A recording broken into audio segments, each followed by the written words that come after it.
ॐ शुक्लाम्बरधरं विष्णुं शशिवर्णं चतुर्भुजं प्रसन्नवदनं ध्यायेत् सर्वविघ्नोपशान्तये ज्ञानतिमिरान्धस्य ज्ञानाञ्जनशलाकया चक्षुरुन्मीलितं येन तस्मै श्रीगुरवे नमः। गुरुर्ब्रह्मा गुरुर्विष्णुः गुरुर्देवो महेश्वरः गुरुस्साक्षात् परं ब्रह्म तस्मै श्रीगुरवे नमः। त्रेतावत्पर्यन्तं स्पर्शपर्यन्तानां गुणानां निरूपणं जातं, ततः प्रभृति संख्याप्रभृतयः गुणाः। तत्र संख्यायाः निरूपणं भवति। एकत्वादिव्यवहारहेतुः संख्या नवद्रव्यवृत्तिः एकत्वादिपरार्धपर्यन्ता एकत्वं द्विविधमित्यपि पाठः अस्ति। अत्र द्विविधमिति शब्दः नास्ति। एकत्वं द्विविधं नित्यगतं नित्यम् अनित्यगतम् अनित्यं द्वित्वादिकं तु सर्वत्र नित्यमेव इति। तथा च संख्या इति यत् न्यूमरल् अथवा नम्बर् इत्युच्यते तदेव। अत्र सर्वद्रव्येष्वपि संख्या विद्यते, अतः नवद्रव्यवृत्तिः इत्युच्यते। तत्र आदौ एकत्वादिव्यवहारहेतुः इत्युक्तं। व्यवहारः नाम कः इति चेत् व्यवहारो नाम ज्ञानजनकशब्दप्रयोगः। व्यवहारः नाम ज्ञानजनकः यः शब्दप्रयोगः। नाम किम्? इदानीं मया शब्दस्य प्रयोगः क्रियते चेत् भवतां ज्ञानं भवति वा न वा? तर्हि यः श्रोता अस्ति तस्य ज्ञानजनकः यः शब्दप्रयोगः वक्त्रा क्रियते, सः शब्दप्रयोगः एव प्रकृते व्यवहारः इत्यभिप्रेतः। तदेव अत्र उच्यते इदमेकम् इमौ द्वौ इति शब्दप्रयोगे एकत्वादिसंख्याज्ञानं कारणम्। तर्हि व्यवहारं प्रति कारणं यदस्ति तत् प्रकृते संख्या इत्युच्यते। कीदृशव्यवहारं प्रति? एकत्वादिव्यवहारं प्रति। एकत्वादिव्यवहारः नाम एकः अयमेकः इमौ द्वौ इत्यादि व्यवहाराः। एतादृशव्यवहारः नाम किम् इत्युक्तं? शब्दप्रयोगः। तर्हि शब्दप्रयोगे पुनः कारणं किं भवति इति चेत् विषयः भवति। व्यवहारं प्रति व्यवहर्तव्यज्ञानस्य कारणत्वात् इति उच्यते। तर्हि विषयज्ञानम् अपेक्षते। तर्हि विषयः अस्ति चेदेव विषयज्ञानं भवति। यदि संख्या अस्ति चेदेव संख्याविषयकज्ञानं भवति, तदस्ति चेदेव च संख्यायाः शब्दप्रयोगः सम्भवति। तत् कथम् इति चेत् उच्यते अत्र अर्थं बुद्ध्वा शब्दरचना इति न्यायः। कथं भवति? यदा कदापि वा शब्दरचना नाम किमपि नास्ति, शब्दप्रयोगः। कदा अस्माभिः शब्दः प्रयोक्तुं शक्यते इति इत्युक्तौ यदि अस्माकं तद् ज्ञानम् अस्ति चेत् पूर्वं तदा एव। यदि कञ्चन विषयमहं न जानामि चेत् तस्य प्रतिपादनं शब्दैः अहं न कर्तुं शक्नोमि। किमर्थम्? अहं तं विषयं न जानामि इत्यतः। अतः विषयज्ञानं शब्दप्रयोगात् प्राक् अपेक्षते। विषयज्ञानं विना तद्विषयकशब्दप्रयोगः न सम्भवति। तदेव उच्यते अर्थं बुद्ध्वा नाम ज्ञात्वा। नाम अर्थविषयकज्ञानं भवति चेदेव तदुत्तरमेव शब्दरचना भवति इति न्यायः। अर्थं प्रथमं स्वयं ज्ञात्वा परार्थं शब्दप्रयोगः। परार्थं नाम परस्य कृते शब्दप्रयोगः कर्तव्यः। अतः पुरस्थं पुरुषं प्रदर्श्य अयमेकः इति शब्दप्रयोगः एकत्वं पुरुषे दृष्ट्वा कर्तव्यः, नाम ज्ञात्वा कर्तव्यः। तादृशदर्शनविषयः एकत्वादिः संख्या। तर्हि अयमेकः इमौ द्वौ इति कदा सम्भवति शब्दप्रयोगः? यदि एकत्वमिति संख्या अस्ति तच्च भवता ज्ञायते, तदुत्तरमेव भवद्भिः किम् अयमेकः इति व्यवहारः कर्तुं शक्यते इत्याशयः। सा च संख्या एकत्वरूपा कनिष्ठा, नाम एकत्वादि इत्यनेन एकत्वमेव तस्य आदिः इति। नाम एकत्वम् आरभ्य परार्धपर्यन्ता। नाम एकत्व संख्या अत्यंत कनिष्ठा, परार्धा इति संख्या गरिष्ठा। गरिष्ठा नाम तद् अन्तिमा संख्या इत्युच्यते। परार्धं नाम किम् इति चेत् ब्रह्मणः आयुः परमित्युच्यते। क्षम्यतां, ब्रह्मणः आयोः अर्धमित्याशयः। ब्रह्मणः आयुः परमित्युच्यते।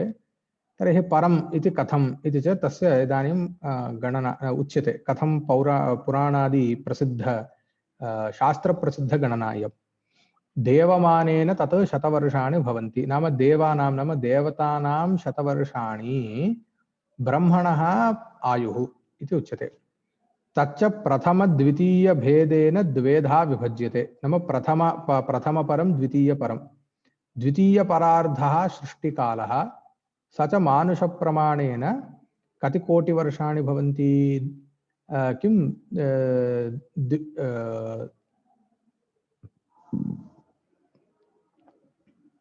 द्वात्रिंशदुत्तर चतुश्शत कोटिवर्षाणि नाम 432 crores इत्याशयः। मानुषप्रमाणेन तर्हि सृष्टिकालः कियदित्युक्तौ एतावत् पर्यन्तम्। इदं ब्रह्माण्डस्य अस्य आयुः प्रमाणं। ब्रह्माण्डस्य नाम प्रकृते यत् ब्रह्माण्डं नाम इदं किं जगत् इति वक्तुं शक्यते।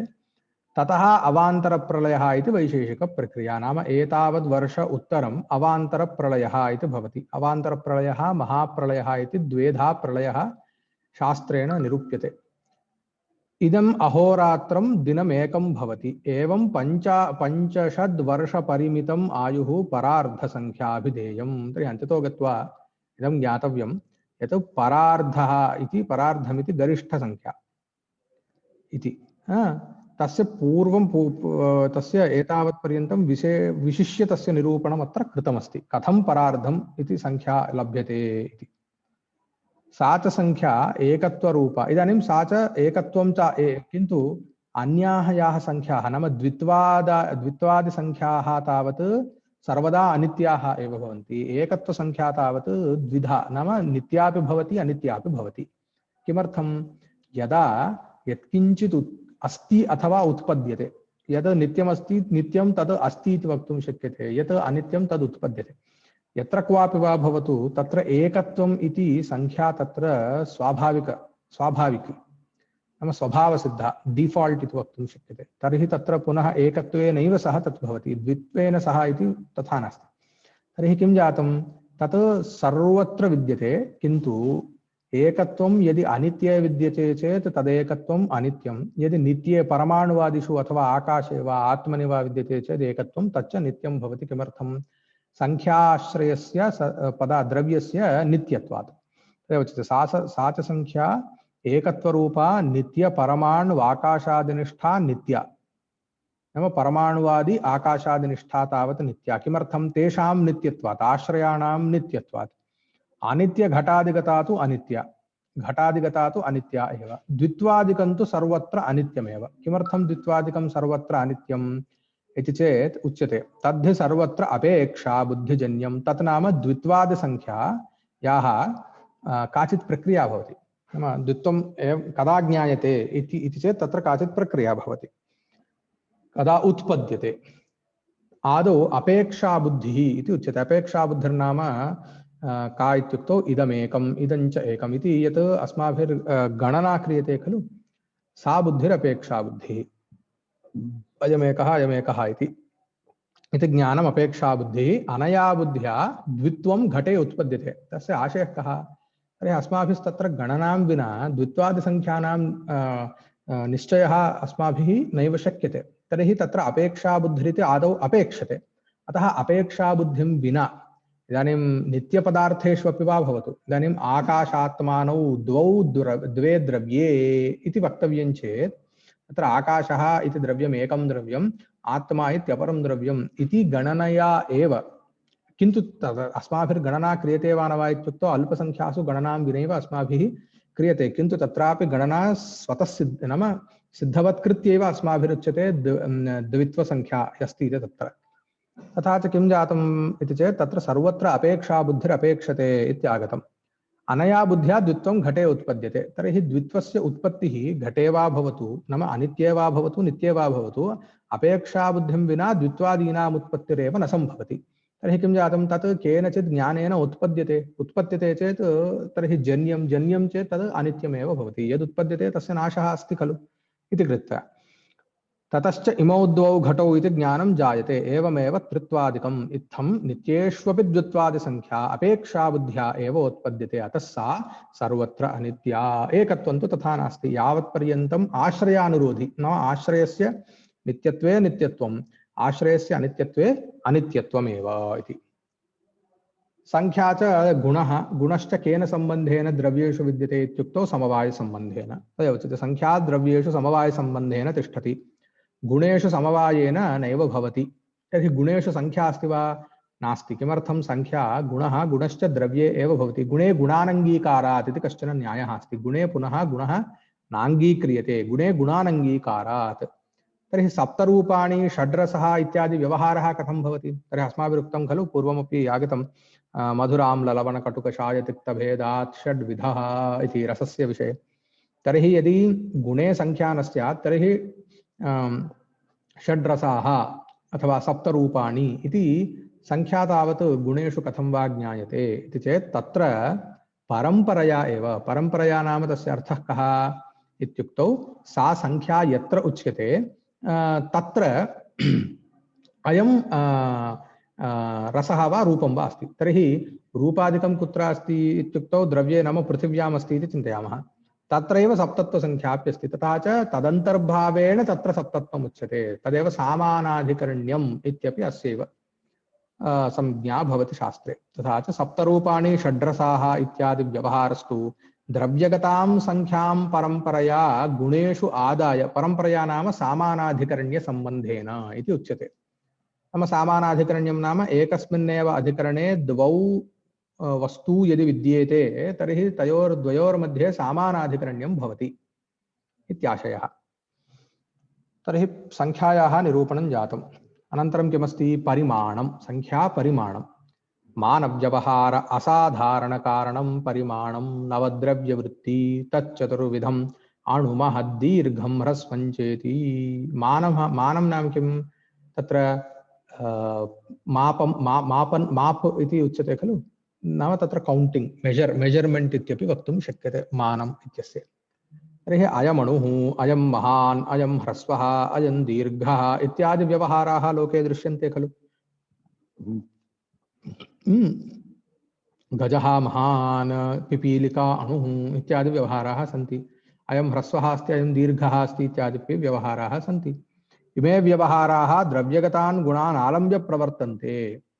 नाम तत्र किञ्चित् तादृशविषयः अस्ति चेदेव खलु तादृशव्यवहारः सम्भवति।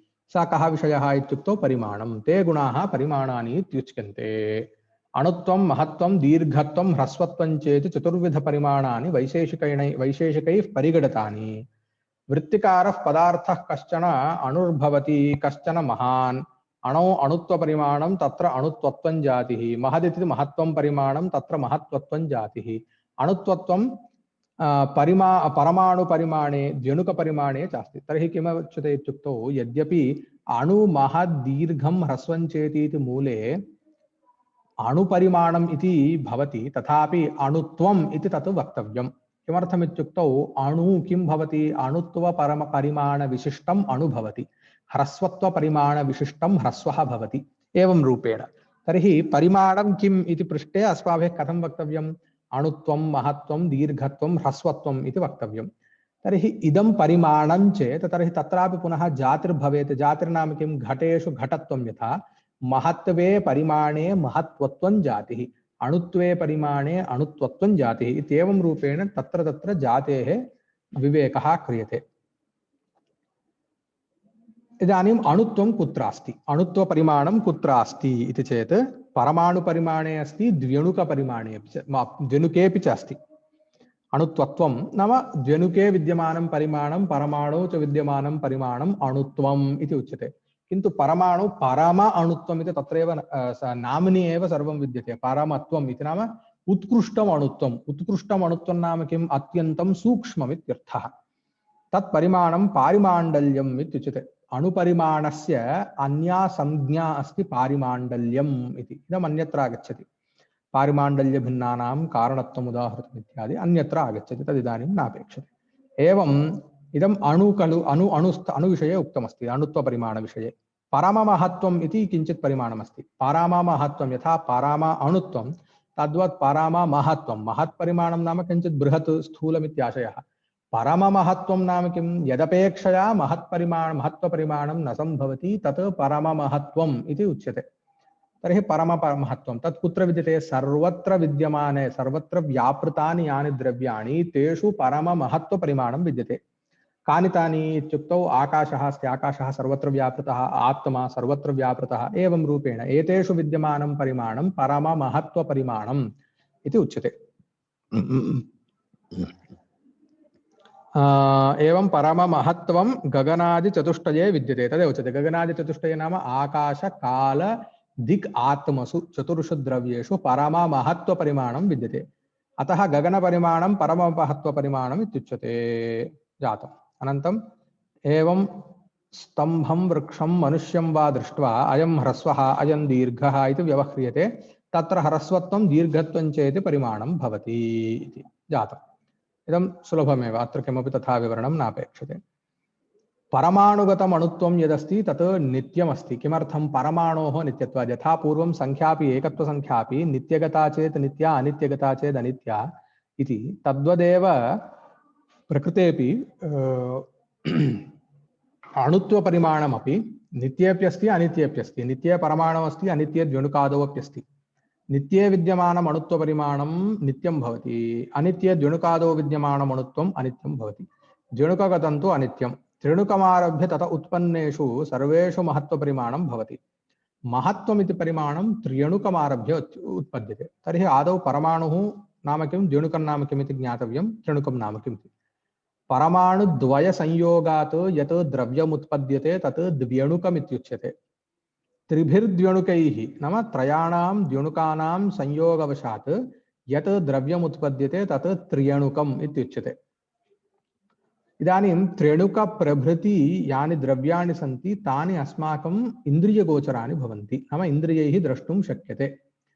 त्र्यणुकं नाम किम् इति वक्तुं तत्र किञ्चित् उच्यते। यथा सन्ध्यासमये नाम यदा सन्सेट् भवति तदा गृहे यदा तत्र सूर्यरश्मिः पतति तर्हि तत्र केचन अत्यन्तसूक्ष्म किम् अंशाः तत्र पदार्थाः दृश्यन्ते, पार्टिकल्स्। तद् यदस्ति जालसूर्यमरीचिस्थं सर्वतः सूक्ष्मतमं द्रव्यं त्र्यणुकम् इति उच्यते। तथा च तादृशं यत् अस्ति, यत् दृश्यते द्रव्यम् अत्यन्तं सूक्ष्मं द्रव्यं, तत्र यद् अत्यन्तं सूक्ष्मतमं तत् त्र्यणुकम् इति उच्यते। ततः प्रभृति त्र्यणुकम् आरभ्य चतुरणुकं पञ्चाणुकम् इत्यादिकं तत्सर्वम् इन्द्रियगोचरं, नाम चक्षुषा वा स्पर्श त्वगिन्द्रियेण वा अस्माभिर्द्रष्टुं शक्यते, ज्ञातुं च शक्यते इति उच्यते। इदानीं त्र्यणुकम् आरभ्य यत् अस्ति उपरि, नाम त्र्यणुकम् आरभ्य यत् तत् महत्वपरिमाणम् इति उच्यते। द्व्यणुके परमाणौ च अणुत्वपरिमाणम्, आकाशादिषु च परममहत्वपरिमाणम् इति एवं रूपेण अत्र विवरणम्। त्रिणुकमारभ्य तत उत्पन्नेषु सर्वेषु महत्वपरिमाणं भवति। इदानीं परिमाणं कथम् उत्पद्यते इति चेत् अवयवगतपरिमाणं प्रति अवयविगतपरिमाणं प्रति अवयवगतपरिमाणं कारणं। यथा इदानीं घटः स्वीकृतः, घटे परिमाणं किञ्चिदस्ति, तादृशपरिमाणं प्रति किं कारणम् इत्युक्तौ घटस्य अवयवाः भवन्ति कपालादयः, कपालगतं यत् परिमाणं तत् घटगतपरिमाणं प्रति कारणम्। अत्र कश्चन नियमः उच्यते। परिमाणस्य स्वसजातीय स्वोत्कृष्टपरिमाण आरम्भकत्वम्। इदानीं कपालापेक्षया घटः स्थूलः नाम अधिकपरिमाणविशिष्टः खलु। तर्हि कपालगतपरिमाणं सजातीयं नाम समानं परिमाणमेव, नाम सजातीयमेव परिमाणं जनयति, किन्तु तदपेक्षया उत्कृष्टं परिमाणञ्च घटे जनयति। एवं खलु, कपालापेक्षया घटः किञ्चित् स्थूलः, अधिकपरिमाणं विद्यते। अतः किमर्थम् इत्युक्तौ कपालगतपरिमाणं तत्परिमाणं यादृशं तदपेक्षया किञ्चित् अधिकपरिमाणमेव जनयति इति परिमाणस्य स्वभावः इति उच्यते। तदेव उच्यते। यथा तन्तुपरिमाणेन पटे परिमाणम् उत्पद्यते। तन्तुपरिमाणेन यदि अधिकतन्तवः सन्ति, नाम तन्तूनाम् आधिक्यम् अस्ति चेत् तर्हि पटेपि परिमाणेपि आधिक्यं भवति। यथा तन्तुपरिमाणेन पटे परिमाणम् उत्पद्यते, परन्तु त्र्यणुकपरिमाणेन अयं नियमः। त्र्यणुके तावत् तथा द्व्यणुकगतपरिमाणं त्र्यणुकगतपरिमाणं प्रति कारणम् इति वक्तुं नैव शक्यते। अतः किमर्थं त्र्यणुके महत्त्वमस्ति, तत्कारणीभूते द्व्यणुके तु अणुत्वमेव अस्ति। अतः पूर्वं यः नियमः उक्तः सजातीय उत्कृष्टमिति। सजात्यं नाम किं? महत्त्वपरिमाणं महत्त्वपरिमाणमेव जनयति, अणुत्वपरिमाणम् अणुत्वपरिमाणमेव जनयेत्, किन्तु उत्कृष्टं परिमाणं जनयेत्। तर्हि अणुत्वे उत्कृष्टं किं? परम अणुत्वं भवति, तद् अत्यन्तं सूक्ष्ममित्याशयः। तर्हि तदा तथा प्रकृते न अभिप्रेतम् इति उच्यते।